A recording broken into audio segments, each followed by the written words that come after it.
Quand il y a mort d'homme, ça devient autre chose et c'est le combat de tous. Laissons l'affaire des vivants. Les vivants actuellement, après peuvent s'arranger, après peuvent s'entendre. Mais présentement, revenons sur l'histoire de ce jeune homme. J'ai dit le Gabon, ne vous moquez plus de nous. Le Gabon, ne vous moquez plus de nous. Cette jeune fille qui est quittée en France et qui est de nationalité gabonaise et qui est dans l'armée française en France, a porté disparu, sans faire de vidéo, sans nous donner de suite.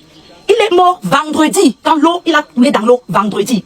Le corps est revenu mardi, ça fait 4 jours, le corps est remonté à la surface de l'eau. Ils se sont permis d'enterrer le corps au Gabon, sans consentement de la famille, sans appeler qui que ce soit. Avant d'ouvrir les yeux, ils avaient déjà enterré le corps. Et la fille, dès qu'elle a enterré le corps, elle est retournée en France. On ne sait pas qui est cette fille. On ne l'a jamais vue ni de tête ni de queue. Ce jeune homme aidait tout le monde.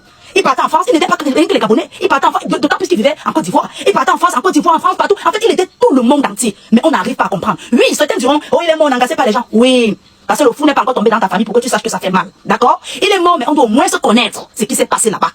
Cette fille aurait dû faire même une vidéo pour dire, voici ce qui se passe au Gabon à l'heure actuelle. Si elle a pris fuite dans cette histoire, ça veut dire qu'il y a quelque chose qui se cache derrière. Alors les Gabonais, s'il vous plaît les Gabonais, levez-vous pour qu'on fasse cette enquête ensemble. Levez-vous pour qu'on fasse cette enquête ensemble. On sait qu'il ne reviendra plus, mais on va au moins se connaître ce qui s'est passé. On va au moins se retrouver cette fille. Parce que c'était pas la première fois qu'il était en communion avec cette fille. C'est une fille qui causait très bien. Et apparemment, ils avaient des relations intimes. Ils avaient des liaisons intimes. Je m'explique bien, ils avaient des liaisons intimes. On ne comprend pas pourquoi elle a fui. Pourquoi elle a enterré le corps. Ce sont tous des questions que nous tous on se pose sur le méta. Et on veut des réponses.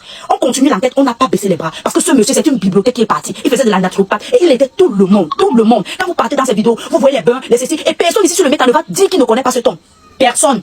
Alors c'est un combat qui concerne tout le monde. Tout le monde doit suivre cette affaire. Les Gabonais, dites-nous ce qui s'est passé réellement. Vous allez dire oui, Lola, il était déconseillé de partir dans l'eau à midi ou patati patata. Mais c'était un étranger qui était chez vous. En partant dans l'eau, vous l'avez accompagné à cette eau. Vous étiez ensemble. Est-ce que quelqu'un peut se porter garant d'entrer dans l'eau sans avoir contacté les chefs des terrains?